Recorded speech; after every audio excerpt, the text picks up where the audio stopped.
All right, dude, Jesse, man, thank you so much for doing this. I'm a huge fan. Thanks for having me, brother. Dude, Toy Fair, you were at Toy Fair. How was that, man?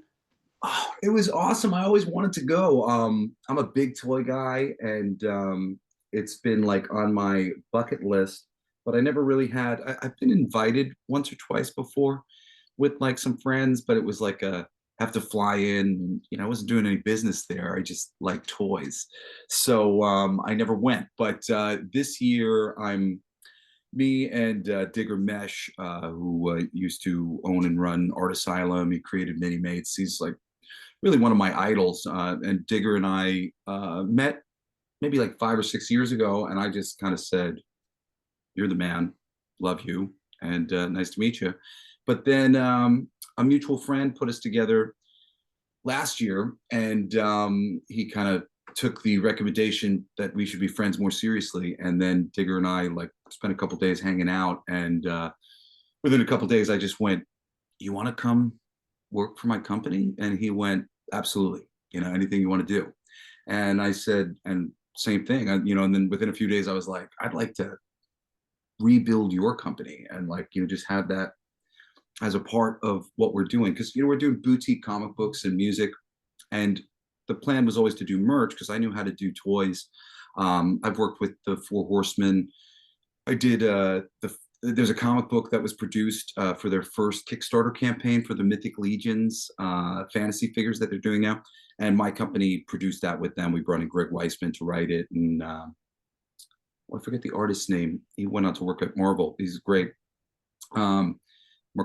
Marco Fiera, something like that. And so at the time, we were working on some Ninja toys, and I was hosting the Designer Toy Awards for a little bit, so I got very savvy with what there was to do in the indie toy world. And within that too, my best friend Aaron Sparrow, who's another one of my partners in the company, he was the editor for all the Boom Studios Disney comic books, and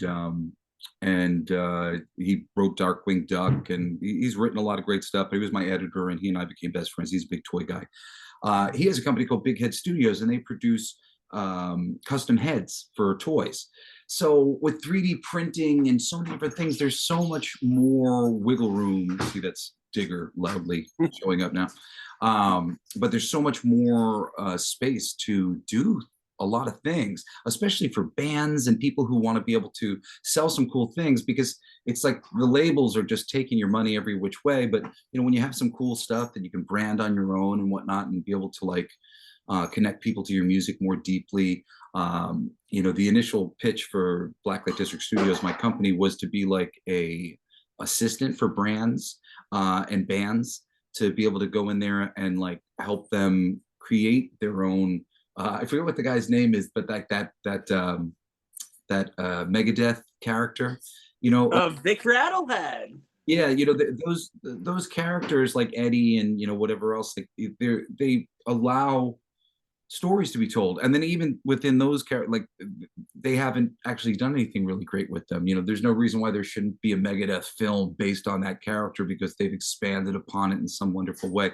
There are ways to kind of open up the worlds that are created by songwriters and creative people through branding and through toys and statues. Toys are just sculpture, and I'm a big fan of sculpture and a big fan of art, and that's why I chose comics. I could have went into music, or I mean, could have went into film if I wanted to, but those are like people and pretending, and I like craftspeople and creating worlds. Oh, right on. Well, dude, out of all the Toy Fair things, what was the coolest thing you seen? Because I was keeping tabs on the Toy Fair stuff.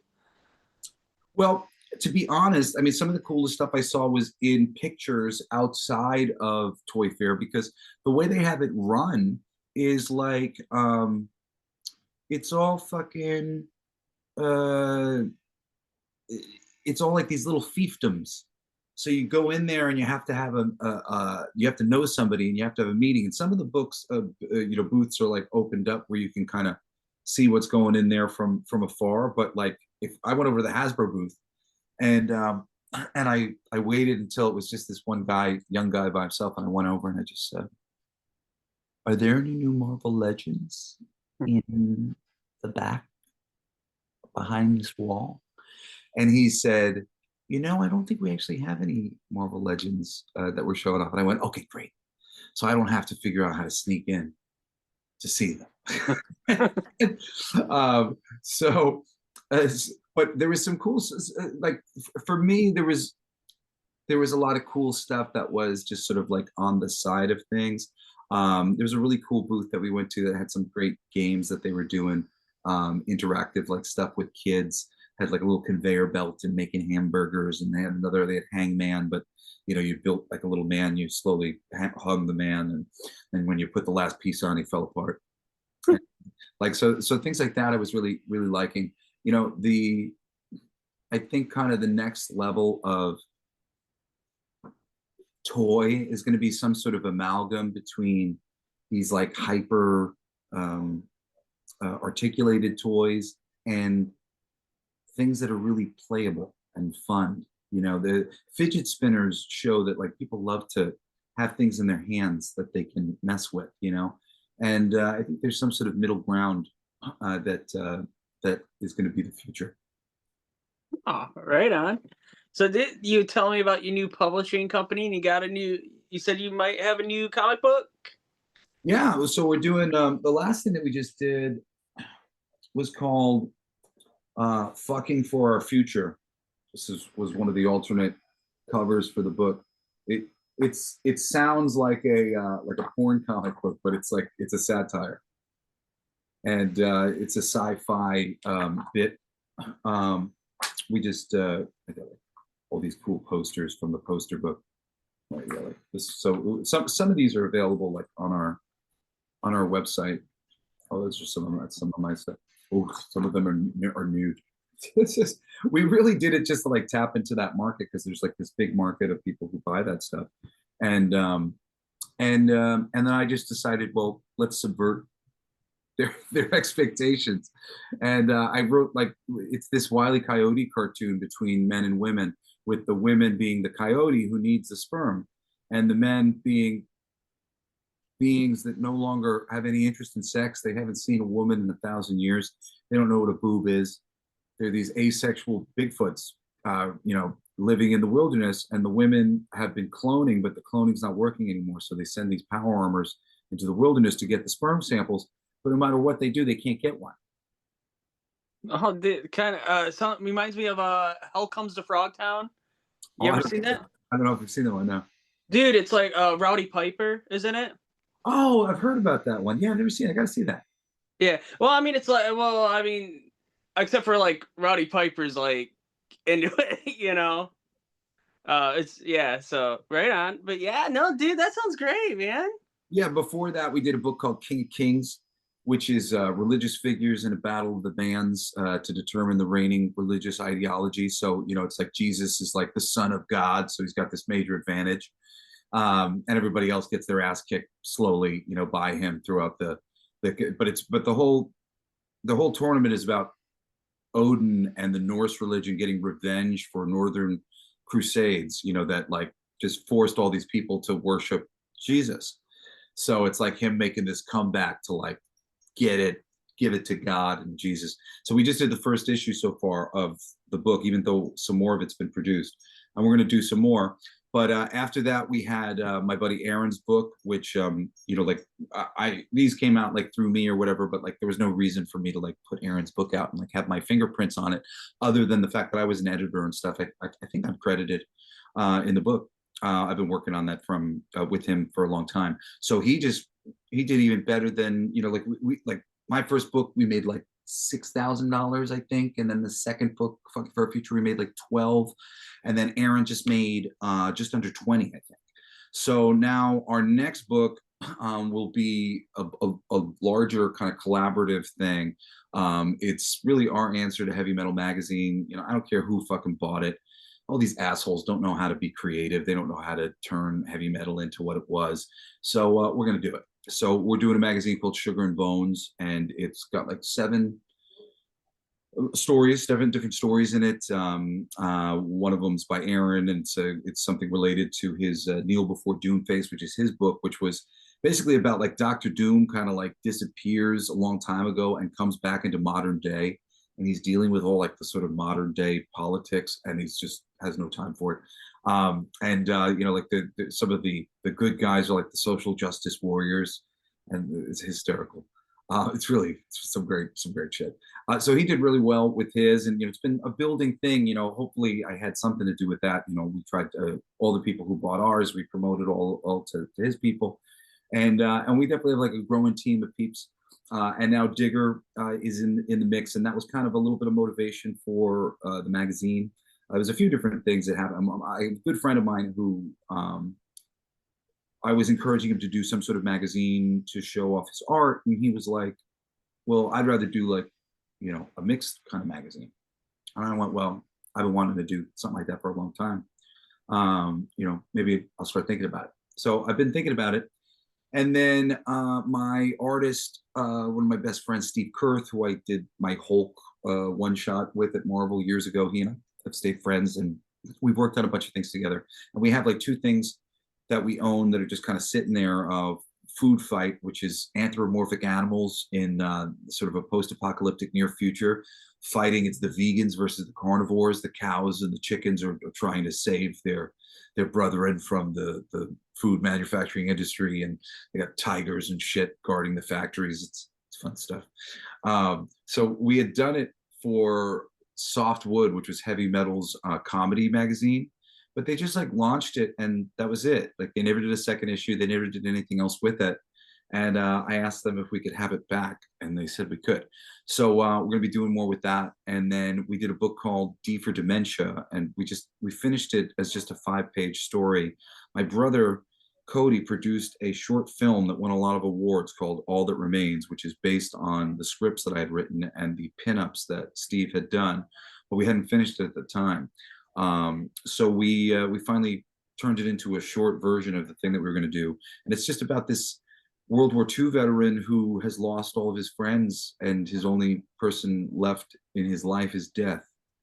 And he makes a deal with death to like guard the innocent by killing the guilty. And so this is just sort of like a little like kickoff of the bit in there. And then he had one other thing that he wanted to finish that he had drawn, and he asked me if I could like help him finish it, which is going to be called The Principle. And I won't say too much about that, but basically it's just a kind of like a little bit more of a traditional superhero kind of thing, but it's a really cool angle on it. And then so he wanted to do an anthology, and I was like, okay, I suppose we could do those in an anthology. I'm like, but I'd rather do the magazine, and that means I've got 3 things for the magazine. So let me look at that, because I've got photos for the magazine, I've got that for the magazine.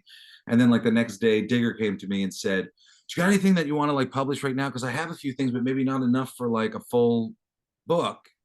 And I went, "Well, now that you mention it." So then I called up Aaron, and I was just like, I'd love to get you, into this for the first issue and like have something written by you. And we started figuring out how we wanted to format it. And, we created these characters, Sugar and Bones, who are like at this nexus point of reality where intellectual property gains its freedom.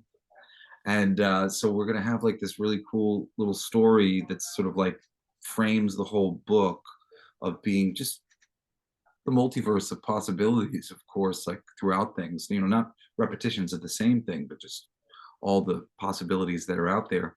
And I want Mickey Mouse to get his walking papers, and I want Aaron to tell us what he's going to do with it.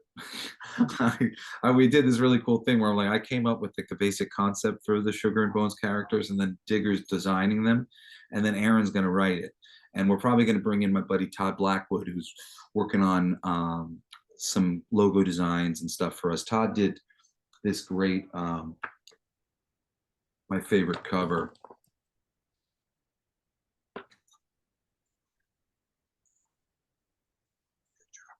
So Todd's got a great design eye. He does this stuff like with computers and layers. He's already done a bunch of really cool stuff for us.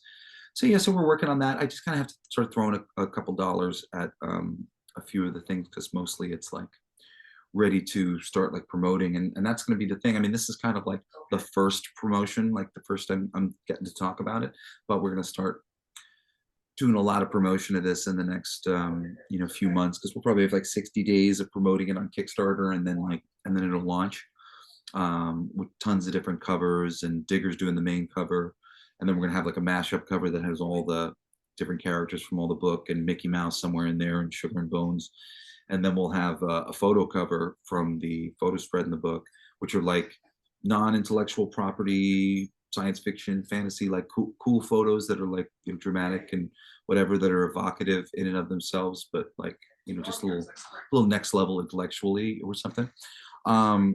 So and it'll probably be more than just Michael as we go on. Like I said, he wants to. Yo, Digger, quiet down in there. I'm doing an interview, buddy.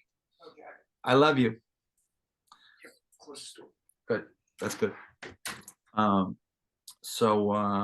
So yeah, so it's like it's really a dream come true. I love magazines. I've been making magazines since I was like 16. I did my first magazine as a work study for my senior year, I guess, or 17, I guess maybe.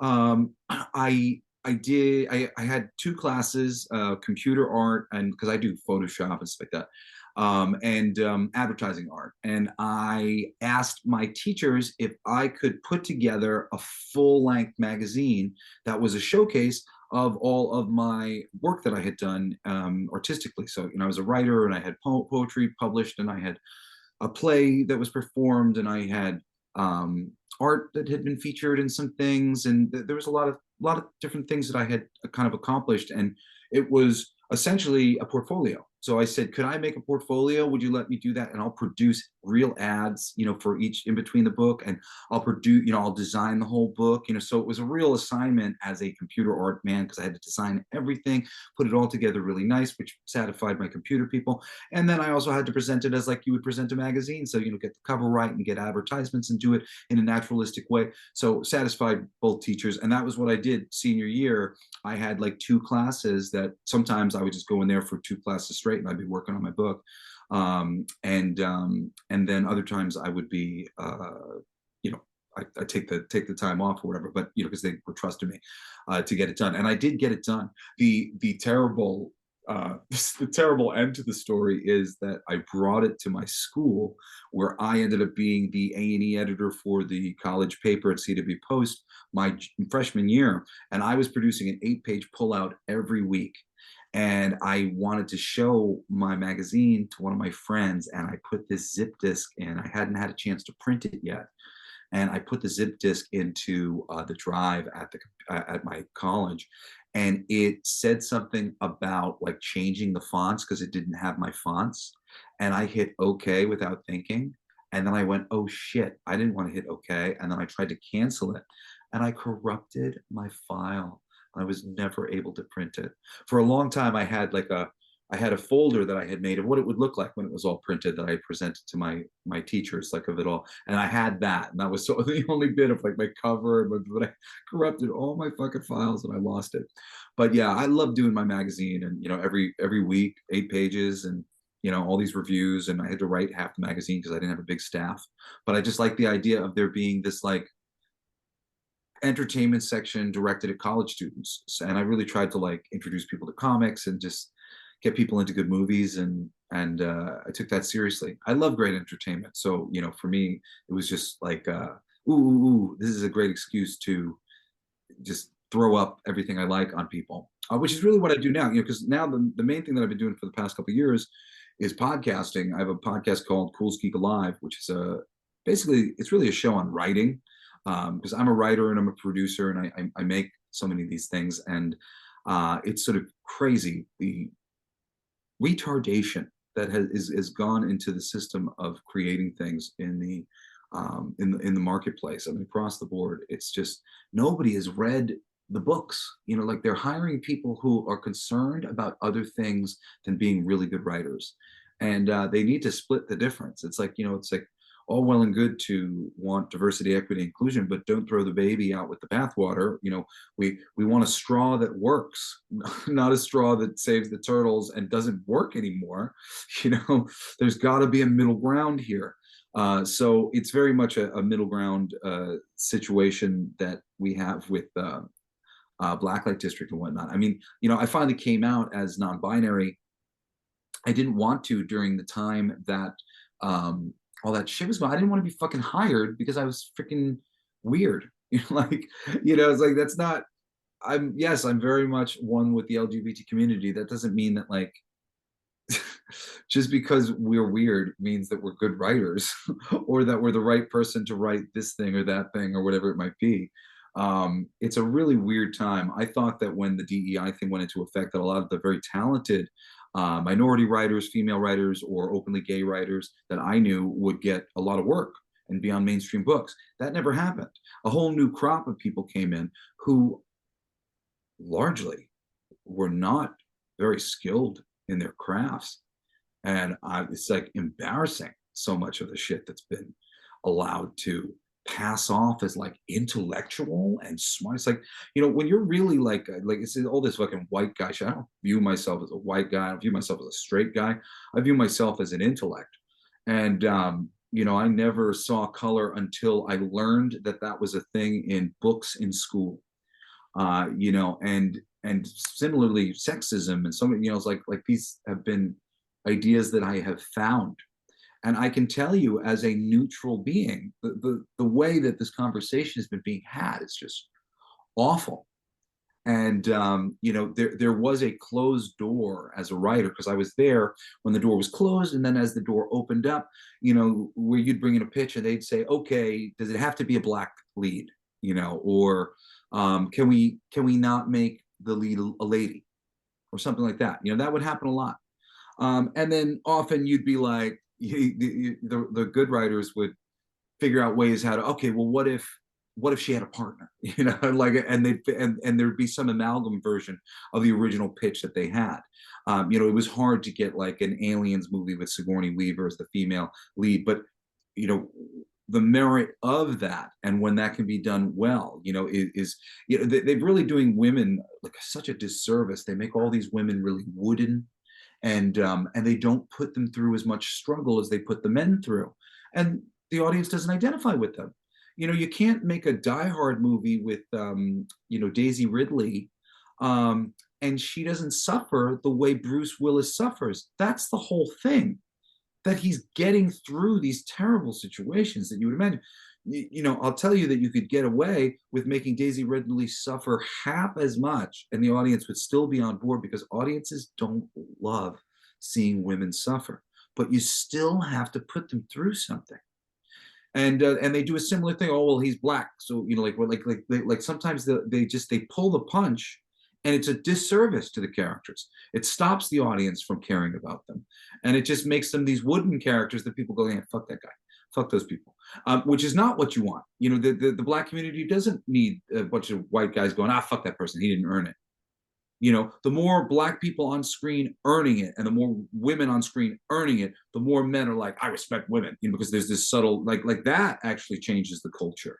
But you have to earn that respect through the narratives, and they're not doing it right. So I like literally, as somebody who's always felt, you know, like a male feminist and, you know, a fucking a member of the LGBT community, and on the side of the underdog, I just sit here watching this going, you guys do not know what you're doing. This is bad. This is not good. You're waving the gay dicks in the faces of all the straights. We're supposed to allure them the right way, and not even like, you know, where they know it, but where they slowly go, okay, I'm not uncomfortable anymore. There's no need to be uncomfortable because you're different. That's the thing. You know, don't make them uncomfortable. Don't force them to like it. Like this is the worst way to go about this shit. That was when the Catholics were telling us that we were going to go to hell. And like, you know, I was Dee Snider's son. That happened to me all the fucking time. You know, people just assumed all these things. And they'd be like, or I was an atheist or agnostic for a long time. And people told me I was going to hell. You know, that's not the way. That's not the way. You know, I came to spirituality on my own, but not because people told me I was going to hell. Like, you know, like that didn't do it. That's not the message. You know, and if you meet somebody who doesn't believe in it, it's like, it's not, you don't sit there and go, oh, well, you got to do yourself a favor and not burn for eternity. Like, Jesus, it's really crazy.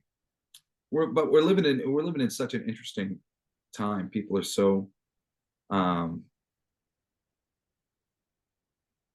like all the roles have reversed, it seems. You know, the people who wanted to have a conversation yesterday, now that conversation isn't a conversation. And the people who weren't willing to have a conversation yesterday are like recognizing the merit of being willing to have a conversation. So like, you know, I'm like finding myself constantly aligned with the conservative side of things because more of them are willing to talk. And a lot of my most liberal friends are taking this real hard line stance. And I just kind of keep going, you guys are crazy. I am more you than you. I'm sitting here trying to tell you that we're doing a bad job at it. You're doing a bad job at it. Stop this. We could do this better, much better. I don't recommend the path we're taking. And you're going, literally get out of my life, you racist.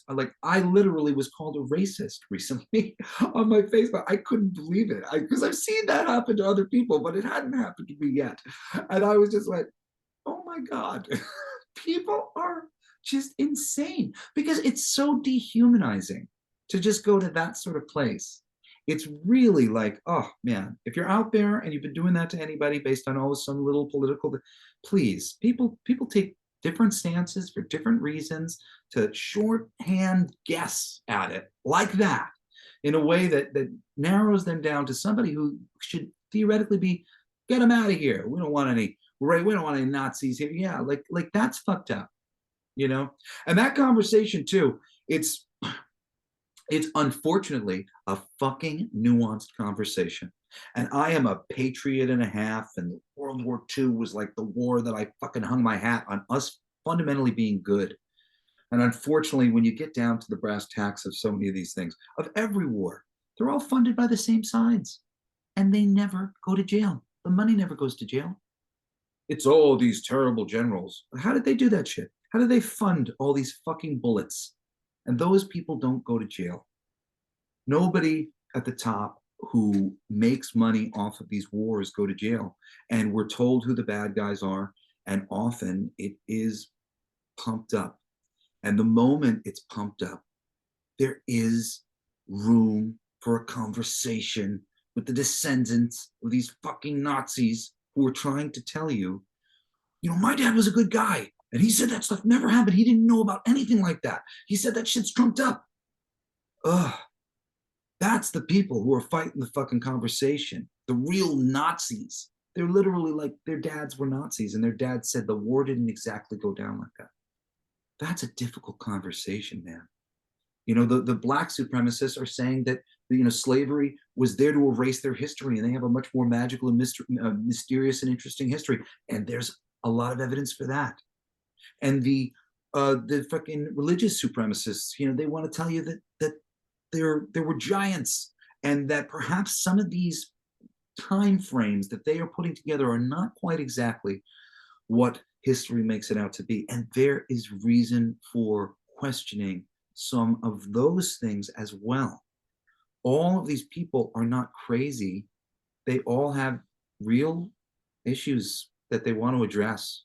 And, you know, so much of the Republican Party is made of lots of people like that, especially as the Democratic Party has become viewed as the globalist party. And I can tell you, they are definitely in cahoots with the globalists. I was fucking voting for them and supporting them and in cahoots with the Democratic Party as a centrist, but always leaning Democrat for my life. And I watched them steal the election from Bernie Sanders and give it to Hillary Clinton when we were trying to, like, there was energy for Bernie. I think Bernie could have beaten Trump. And then when they did it, and people like me said, "What the hell?" They all went, "Shut up! You know, we got to get Hillary in there." And that was it for me.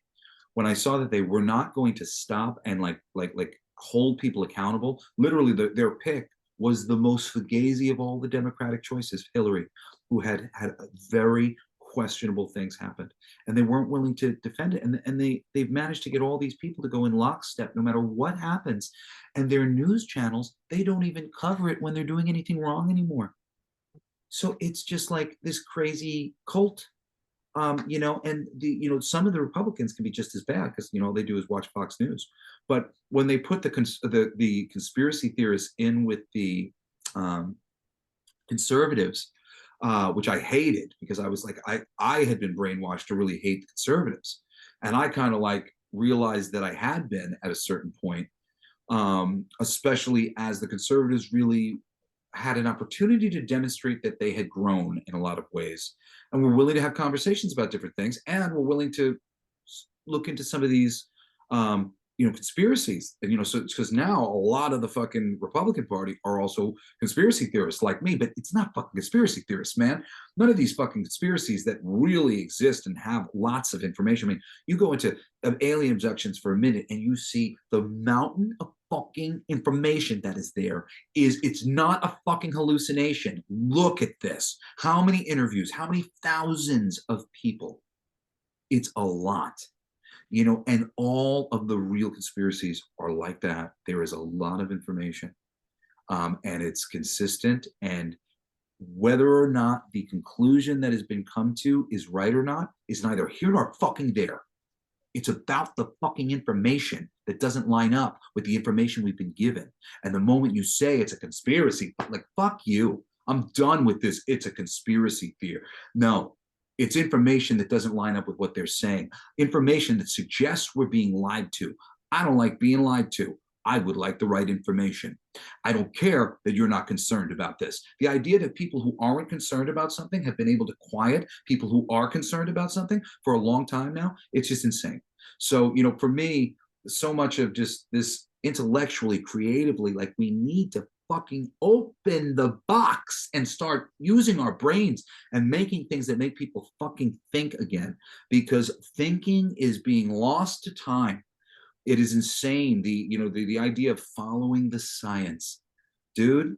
You really want to follow the science? What you're going to find is our science is a bit fugazi in the way it's doing things, because it's not acknowledging the energetic field, which, if you study Eastern medicine for a moment, the aura and the energy field is what's being addressed in everything that you're fucking dealing with, whether it's Qigong, Tai Chi, or acupuncture. It's all about your energy meridians, and we're not looking at that stuff at all. And it's important, because the things that we're doing are fucking up our energy fields. And we have no idea, because we're not taught that. Our doctors aren't taught that. Our doctors aren't taught about nutrition. We're living in this backwards, bizarro world where industry owns every piece of the thing that the people who work for it. They write the books. They own the colleges. The medical industry owns the machines that they're using to treat your cancer. They own all of the pharmaceutical patents for all of the medicines that they have. Doctors who have been taught in schools by teachers who have taught a curriculum that they want. It's all shaped to be exactly what they want. The tattoo industry in some ways is fucking, like, I know the person who fucking owns that business, because he owns all the schools and he owns most of the fucking gun companies. And at a certain point in time, you own the business. You own enough of the business that you fundamentally own that business. And this is how every single industry is handled. The reason why he was able to do that with the tattoo industry is because those motherfuckers who really fucking own everything don't give a shit about the fucking tattoo industry. But there are industries that they care about, and they have got them locked up. And we need to really start reevaluating all this stuff. I don't know if Trump is going to do enough, or if it's just going to put into power the next layer of secret societies. We'll get rid of the tippy top layer, and then there'll be the Freemasons will fucking take over. And who's to say that any group operating in secrecy at all is going to do a really good job at anything? I don't believe they will.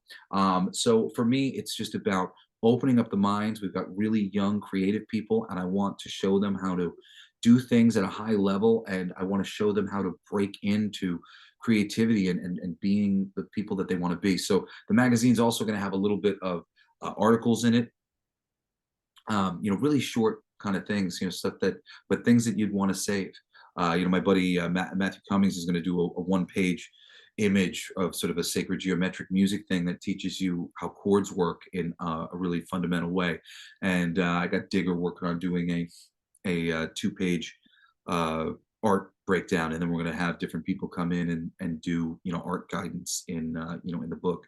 So it's it's going to be peppered throughout, and some fun stuff too. I want it to be like Highlights magazine a little bit. I want to do like one of those find the images things. So So, but yeah, it's time for new thinking, and like all this shit is just insane. I'm really proud of people like Ian Carroll and and Russell Brand and Joe Rogan, and some of these people just haven't been able to push it far enough. Um, moving the conversation forward.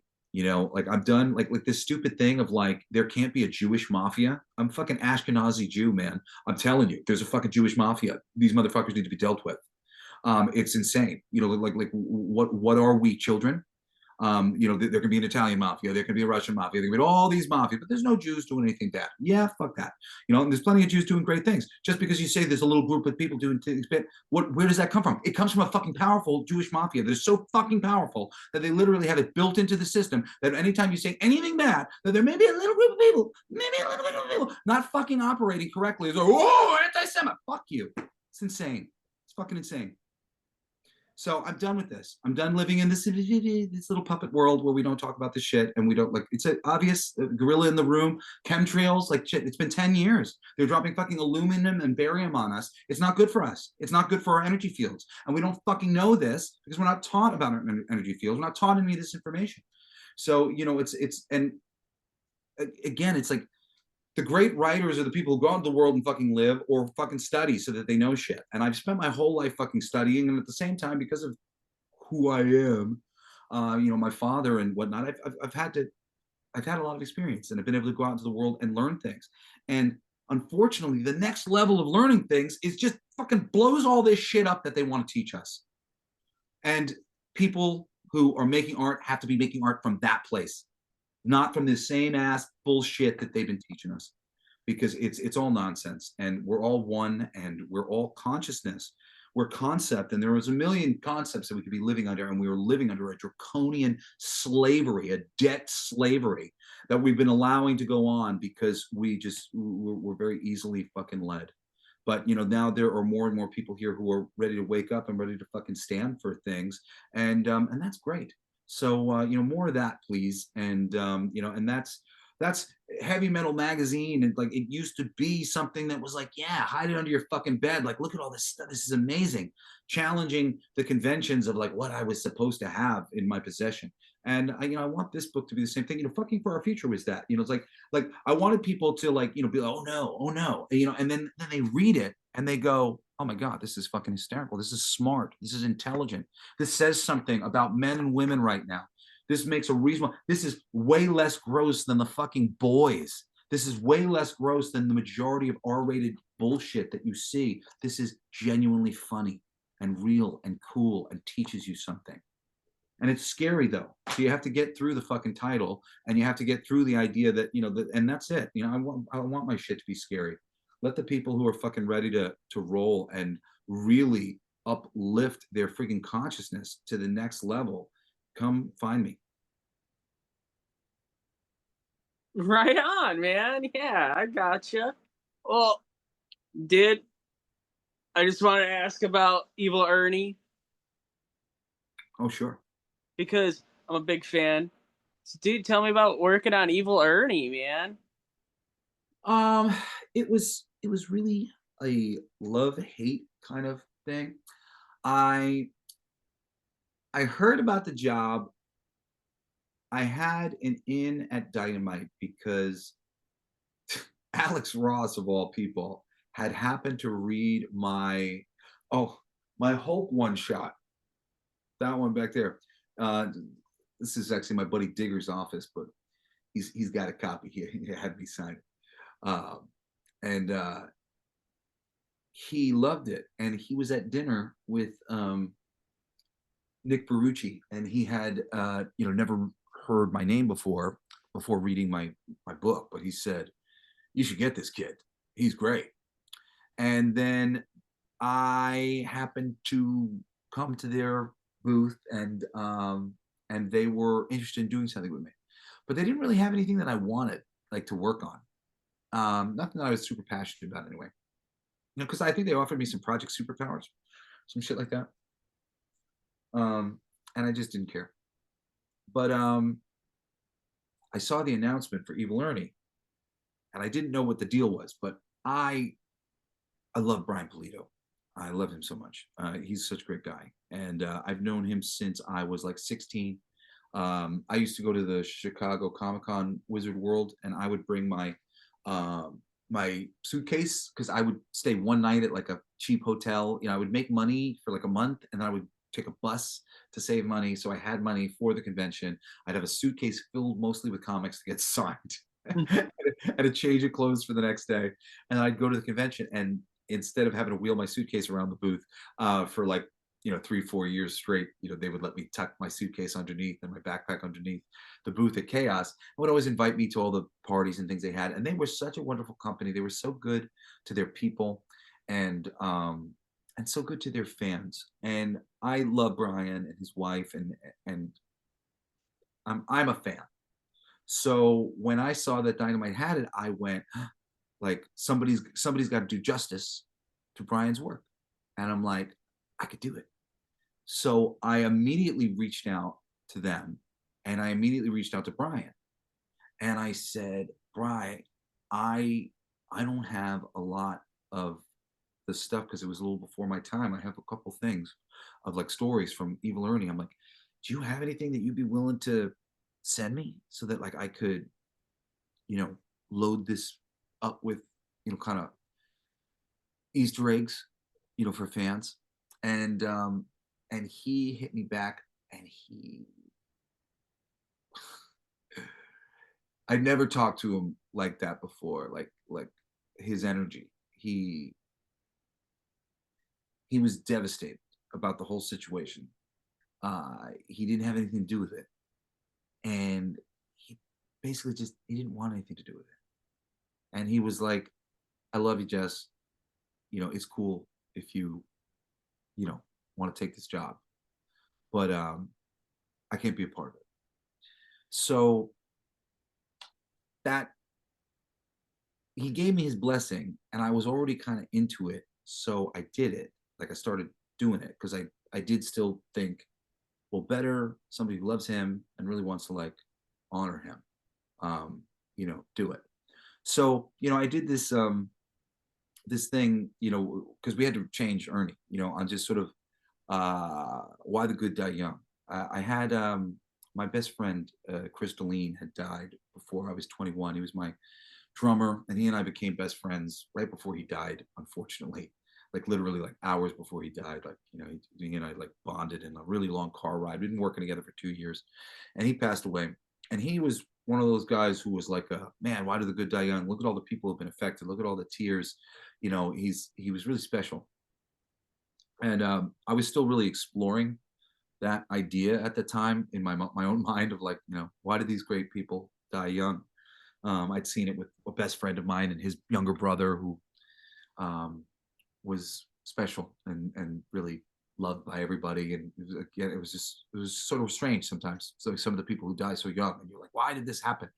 But I do think it affects people. It has something to do with the way it affects other people, the way it inspires people.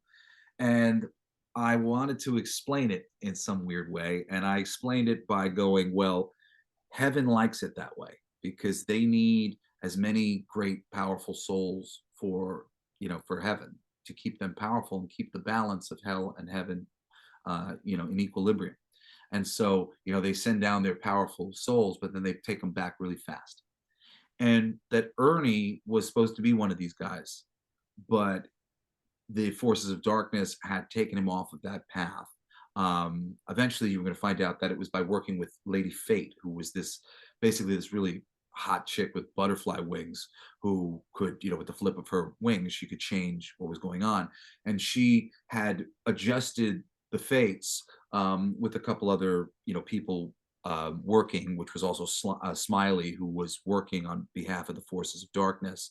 So his best friend was betraying him, this whole time, and that he had been basically led to his parents being killed, before he was born, and then him being ushered off into an orphanage and getting adopted by the worst people imaginable, and then being raised in this town filled with the worst people imaginable.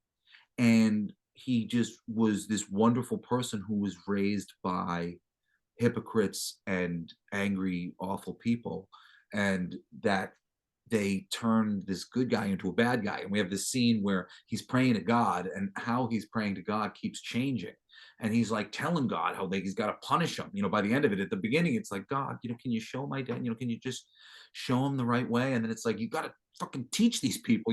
And then the very last panel, he goes, Satan, you know, like perhaps I've been going about this the wrong way.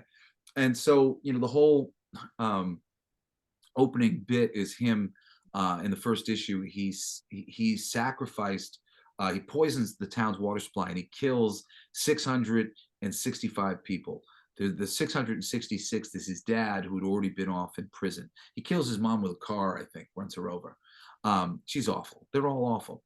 And then he goes to he gets sent to the prison, and he gets the chair. And when he gets the chair, he basically sets off this like ritual that had been begun with this ritual thing going on, and goes after his dad, who is just like the scum of the earth. Who's one of my favorite characters I've ever created, Buford King. Writing his dialogue was super fun. The Buford King dialogue and the Evil Ernie thing is really dark and twisted. And my dad had a bunch of suggestions for me with that book too, that took it really over the top. He was the one who said, you're ripping arms off and shit.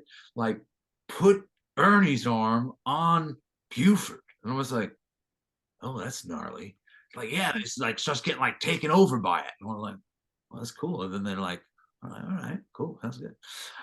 So that was a D. Snider original idea there. But then in the book too, we got to love making good dark characters. Made like a whole bunch of guys for him to kill, because it's like it doesn't mean anything for him to kill any of these people unless you have like some idea about maybe why they deserve it. So it was a lot of fun doing that book. I did that with Jason Craig, and Jason Craig, oh my God, he loves the phone, he loves to talk. He's a chatty Cathy. But he's really passionate, and he really loved what I was trying to do, and it was cool. It was cool working on it. Ernie's based on Brian, and I think Brian's a really great guy, and I thought for him to embody this corrupted thing, which is just sort of a metaphor, I think, for all headbangers. We're all we're like putting on the disguise of our toughness to get everybody, get the fuck out of here. That's right, I take needles. Fuck you. You don't want to fuck with me. But it's really because we tend to be kind of soft people. And this was like my metaphor for that, my metaphor for him. And from the very first issue in my scripts, it says Evil Ernie, created by Brian Pulido and Adam Hughes. And they took it out of the final, like it wasn't in the book. They wouldn't give credit to them. And that was kind of strike two for me on feeling uncomfortable about the job. And then, and I'll say one more thing before I end that. I was going to curate a whole chaos universe for them. I was, the next story arc was called The Train of Consequences. And I don't even know if it was a story arc or if it was just going to be one issue, but I was going to introduce Lady Fate, who had flapped her butterfly wings to get all of these evil people onto this one train that Ernie was going to go through and just take all these people out of this train. And you were going to see basically how hell was manipulating reality to put all of the worst people in front of Ernie so that he could kill them, so that they could get more powerful. And that it was like basically just this. And the train was going to Vegas. And in Vegas, I was going to introduce the Dead King. And around that time, I was hoping that maybe I could get my buddies, Mark Andreyko, to introduce Chastity, and Will Pfeiffer to introduce Purgatory. But they didn't quite want to give me the line to curate. And they were like, they gave Mark Andreyko the bit doing Chastity, but they didn't go for Will's idea about Purgatory, which I really liked his idea about Purgatory. It would have been cool, but and I talk about it, but I don't remember it quite enough. But it was like her going through purgatory in some way, like having to cross through it, like Dante's Inferno style, in some ways, which I've tried to write some Dante's Inferno kind of reference stuff before. Like Dead Romeo was supposed to be a big Dante's Inferno reference, and they made me cut all that stuff out.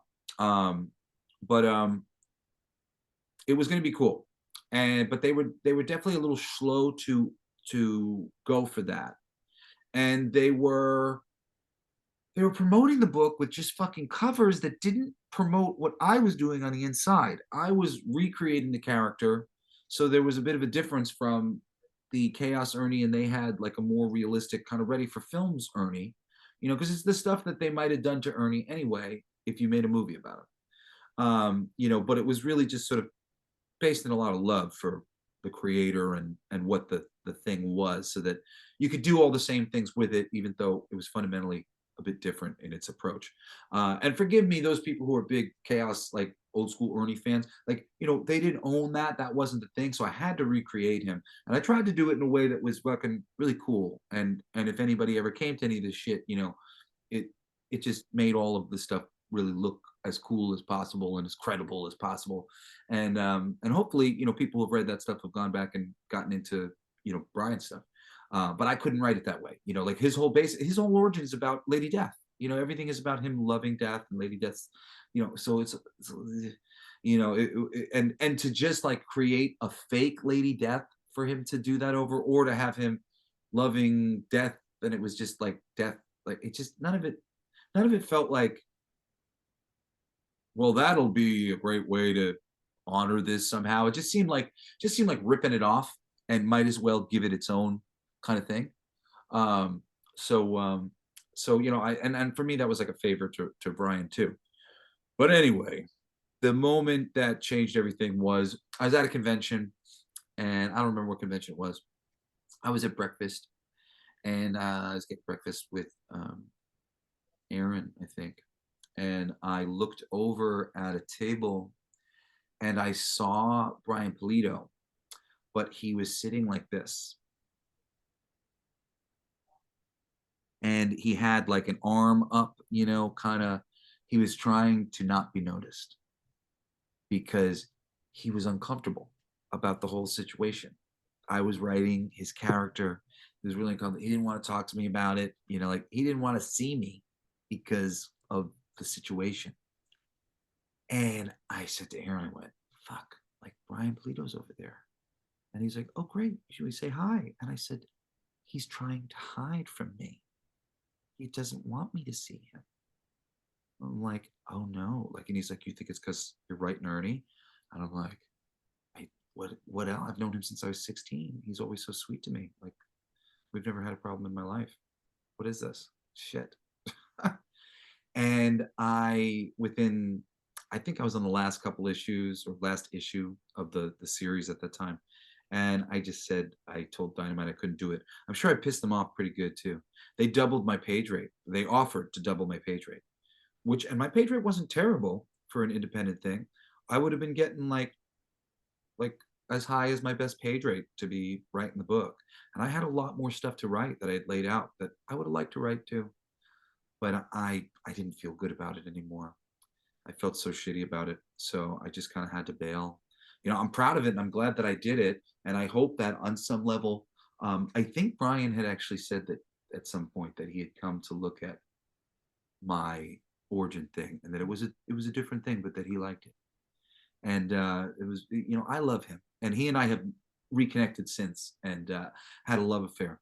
And again, just because I just told him, I said, hey man, I had to get out of the situation because I love you, and I'm so sorry, that it was uncomfortable for you, and I'm sorry that I like put myself in the middle of that discomfort, because like I thought I was doing something good for a second. I didn't really know what the situation was until I spoke to you, and then I had a little bit of a better idea.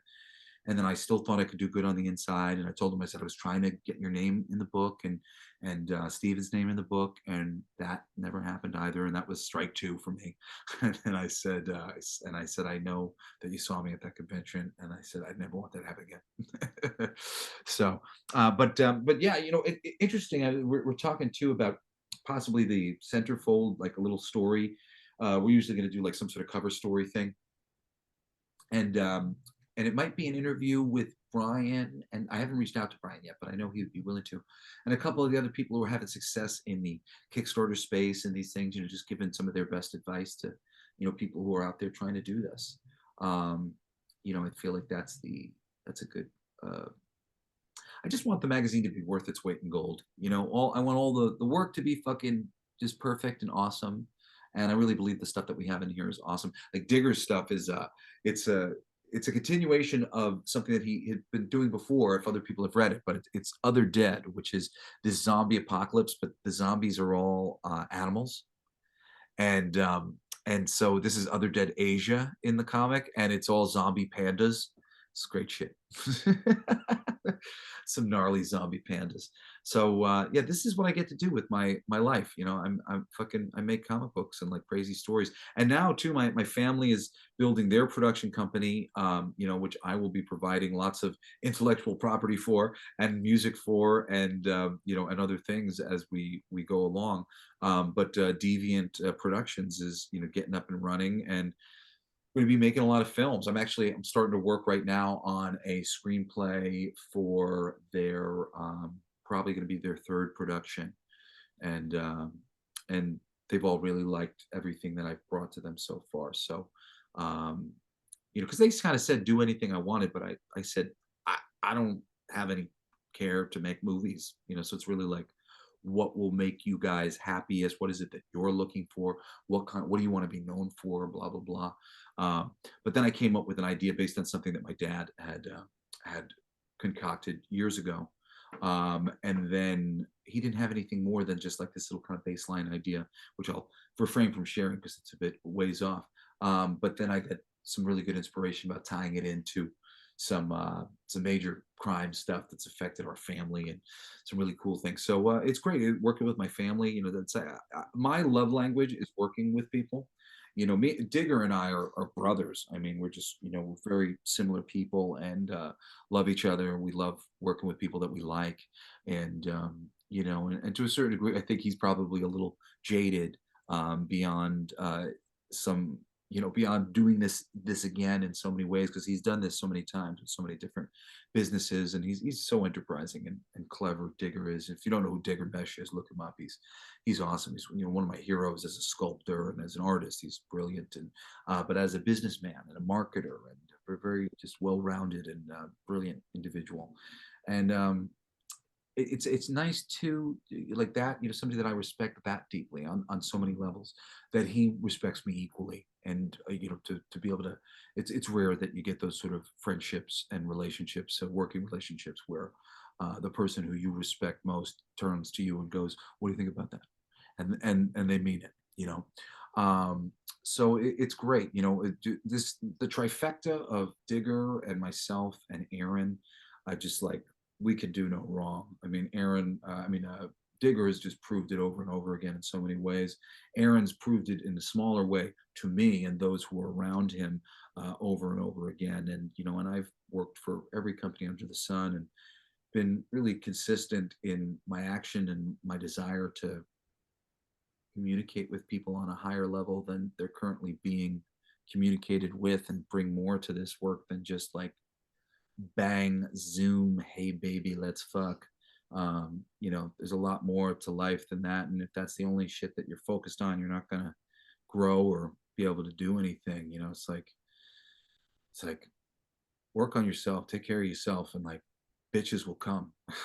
And the same thing goes for men, and like just focus on being an exceptional version of you, and you'll see people just arrive.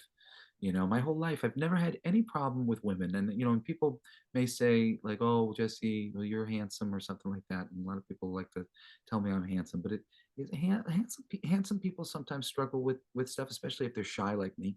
And I'm shy, but I work. I'm always working on things, and it gives so many people an opportunity to be attracted to you in the right way, be attracted to who you are, what you do, what you're about. I'm about this. Just you going around doing interviews. I love this. I put time into this. I volunteer my time to do this because I love it. I have a care for this. And that's attractive to people. You know, it's what we love, and that makes people attracted to us, who we are deep inside. You know, that all the superficial stuff, you know, that stuff goes away. But you know, I mean, hey, look, if you're interested in like getting the type of woman who wants you because you got a fancy car or some shit, you know, like, okay, you know, go for it. But you know, there are plenty of people out there who fall in love based on who you are, and the more you can put yourself out there in a real way and just, you know, be yourself, um, that's very attractive. You know, and I've always just been myself. So, you know, that part of things, you know, it's harder for me to sell myself because I don't like to sell myself, things like that. But you know, you gotta be willing to do that.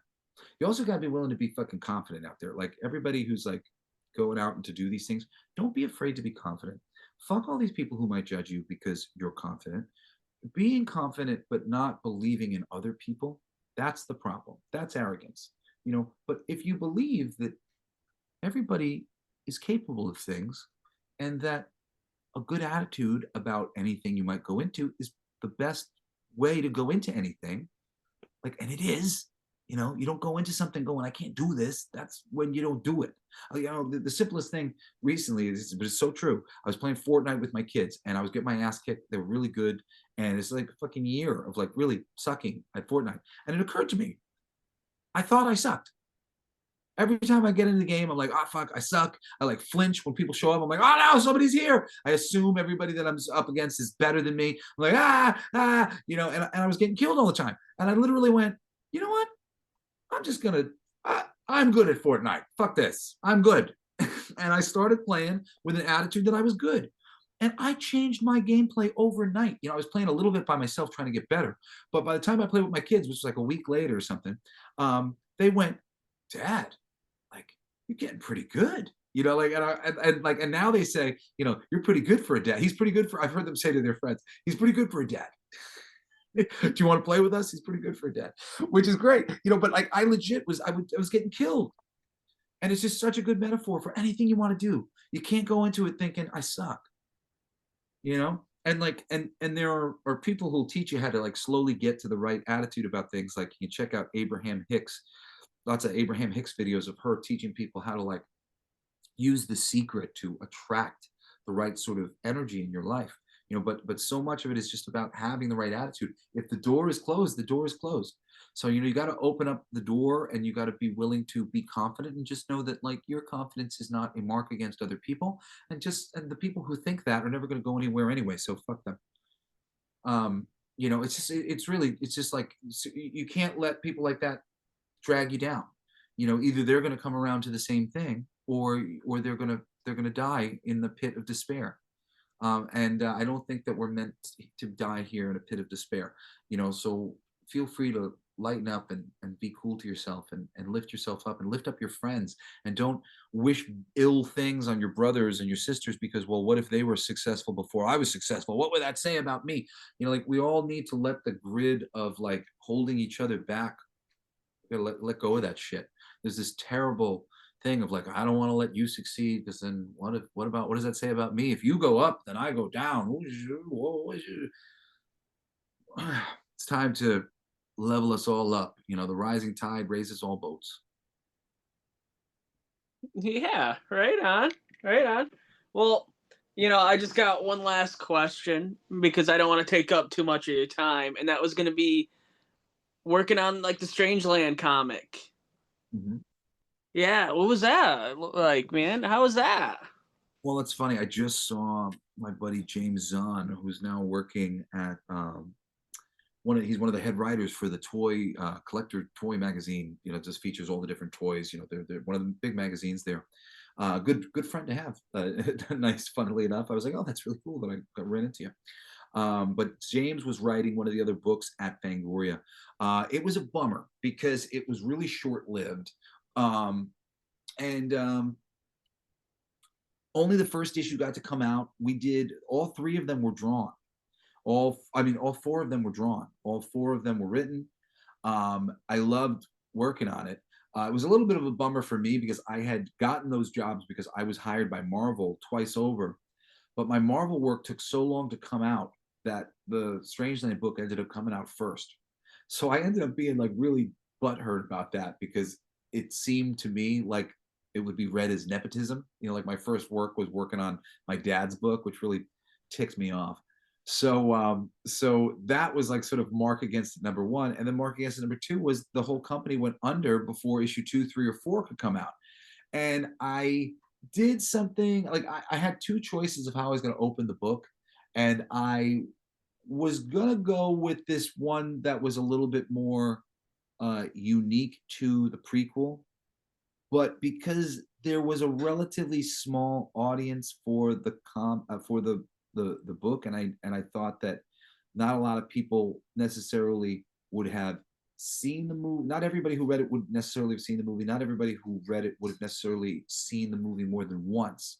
That it was maybe better to like kind of rehash a little bit of like the basic idea of who Captain Howdy was and like what he was doing, even though it was coming from this before time where there was like I kind of was I was tempted to make it a little bit more unique, but I didn't. And like there was one review that came out of the fucking first issue that came out, and it kind of focused on that like the opening was just sort of like a rehash, and that like you know and then the second issue and the third issue and the fourth issue never came out because it was fucking great. It was a really great book. The Captain Howdy dialogue is awesome. Like it's really great. I mean, like if you liked any of the first issue, the second, third, and fourth issue are fucking awesome. He's just like because he's going after these people, and he is just one great diatribe after another. He fucking removes the chick's clitoris in the second book, and he anally rapes the homophobic bouncer. Like literally like two of my most dastardly dark moments in any comic I've ever written in issue 2 of that comic, and it never came out. And it is, I mean, like you turn the page, it is a sick page turn. You turn the page, and the big black dude Gore, who's seen as the bouncer at the beginning of the book, who he kind of like fights with, and he like makes some sort of like gay joke at him. He has a ball gag in his mouth, and he is bent over, tied up with Captain Howdy nude behind him, but you can't see his dick, you know, just behind his butt, going, making some really horrific gay joke that would be very sick to say to somebody right before you freaking rape them. It was some sick shit. He like, you know, because for me it was just like revenge. Like I'm gonna introduce 7 gnarly people, and then I'm gonna have him fucking take these 7 people apart in terrible ways. It'll be just like Strangeland, except you're going to be cheering. You're just going to be like, yes, get these fucks, they suck, you know. And that was what the whole book was. And it was really good. And I got to use at the end of the book, and it sucks. Like I said, nobody's seen all this shit. I haven't even seen all the art for this stuff, even though I know it was produced. And Scott Lucino, who I haven't been able to get a hold of for freaking years now, he has this stuff. I've been trying to get a hold of him so I could either get it again, because like we've talked about doing the comic again. We've talked about trying to finish the comic on Kickstarter, a whole bunch of things. And I can never get a hold of freaking Scott. And he's the one who's got all this stuff. I've thought about reaching out to the artist who I am in communication with on some level, and see if I can get the original from him. It's just he did some work on finishing the pages, and like it's all aggravating. So yeah, anyway, the finished book had the original ending to Strangeland. The original ending to Strangeland featured a merry-go-round filled with mythical creatures, including a unicorn, which Captain Howdy was going to get impaled on. And that was how so in the end, when he gets like hooked and, you know, he gets pulled up and he's swinging, that was an alternate ending to what the original ending was supposed to be. Inside Club Zabalba was supposed to be this gothic merry-go-round, and it was just too expensive. But it was in the script, and, you know, it would have been black, you know, Pegasuses and unicorns and all these different animals, you know, on a unicorn that on a merry-go-round that was working, functioning in this rock club. And the final battle ended with him getting impaled. So that's what I did for the ending of this book, just because it was great, and, you know, we kind of missed the moment. So we set it up that way with the big black guy who he fucked up my design, the main character, whose name I'm forgetting right now, he was supposed to have the hair color of a lion's skin and have the skin color of a lion's mane, and he didn't get it right. And his black, the coloring wasn't right. And his hair was supposed to be bigger. He had his hair like very close to his head. He was supposed to have really thick dreadlocks that went up and over his head, so he looked like he had a long mane of lion yellow hair and black, brown skin as to like a lion's mane, and he had the head of the lion in the back of it. So he fucked up some of my designs on some of the things. A lot of these artists have fucked up my designs. I think they've like not bothered to read my designs, and maybe I've done it wrong in some cases. Like, well, in one case with DC, they never sent him my designs. I was very pissed off. I took a long time to describe every one of the characters on a separate document. And what you gonna do? But yeah, I don't know. What one day that comic will finish its run. It was like the sixth thing I worked on, but it was my first miniseries. I did lots of short stories, lots of first issues, like just like trying to pitch to various things or whatever. But that was the first full miniseries that I'd ever written, and it was awesome to think it was going to come out in its entirety. But then when it didn't, it became less awesome, and now it remains. I mean, you see, back there was Tigger got a hold of a bunch of my books, and he went, "Sign them. You have to sign them. You have to sign them." So. Oh, right on, dude. Well, I'm definitely gonna check out Fuck for the Future. Fucking for Our Future, yes. Fucking for Our Future. Yeah, oh, dude. If you go to the main bit isn't up yet, but if you go to I'll give you two websites, for your audience, blacklightdistrict.co. You can check out what we put out through Image Comics, which is really the foundation of the whole business. It's music and comics. There's a player that plays the 6 songs, and there's 6 comics. They're all shorts, but it has the lyrics in the comic, and you listen and read at the same time. You would love it. It's super cool. Jason Pearson did one of them. Chris Burnham did our cover that came out for the Image Comics book. But we have J.K. Woodward did a fully painted one, and there's 6 of them, 6 issues, 6 songs, six comics. They're fucking great. It's the only perfect thing that I've ever done. Fucking for Our Future is pretty cool. I would consider Fucking for Our Future perfect too. It was great. Me and my secret partner, Dizzy Arnold, did a great job on that book. I like it a lot. But yeah, the other website that you can check out is www.bldsts.com, and that will bring you to our store. Right now, it's not coming up on our store. It's coming up on another thing that takes you over to our campaigns. But if you click on that, that'll take you over to the campaign. It'll help you sign up for any notifications for our next campaign. So Sugar and Bones is live on Kickstarter, but just like for notifications. But if you go to Blacklight District, it'll sync you with us, so we'll let you know, and we can update you when the store goes live again. It'll be going live any day now. I just have to get it sorted. All right. Well, dude, thank you so much for your time. This has been awesome. Yeah. My pleasure, brother. Thanks for having me. Yeah, man. It's cold here in New York. My girlfriend got me this like wonderful, like super warm thing, and I'm not taking it off. So this is my stay warm outfit. I mean, it's cool. It's like I don't know, like a shirt. Like, yeah, it's cool, man.